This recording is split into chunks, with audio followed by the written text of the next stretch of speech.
Ngithatha leli thuba namhlanje lokubingelela izwe lase-South Africa ngegama elingcwele elikaJesu Kristu owaseNazaretha. Sibingelela uPresident wethu namhlanje, uMr. Cyril Ramaphosa. Sibonga kakhulu kuwe Mr. Ramaphosa kuzo zonke lezi zinto ozenzele yona and lokho osazokwenza. Sibonga kakhulu kule lockdown, although akulula, but siyathemba, asilahlanga ithemba, siyazi ukuthi kuzo zonke lezi zinto ukhona okuhle okuzophuma kuona.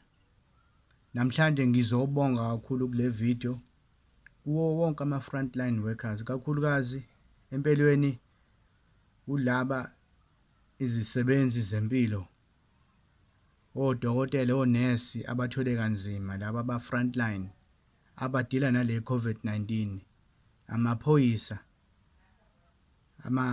ama-social worker, nama-traffic cop, baningi nje engaze ngababala, but ngizobonga namhlanje ngizothi thank you kule sacrifice eniyenzayo kuthina ukuze sikwazi ukuyigwema nje le virus, ukuze sikwazi ukuyi-destroya straight.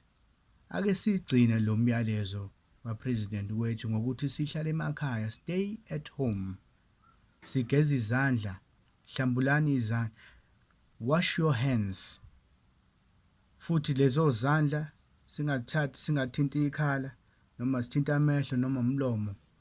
Uma ufuna ukwenza njalo, geza izandla zakho. Ake sikhumbula nje iy'ngane ey'ncane zisafunda esikoleni, geza izandla zakho. Ngibonga kakhulu kule video namhlanje. Ngizonikhuthaza ama-citizens ase-South Africa ngokuthi asingalilahli ithemba, futhi esobhekela kuNkulunkulu, uyena kuphela ozokwazi ukusidlulisa kulesi sikhathi esibi. Nisale nomusa kaJesu. Amen. Thank you.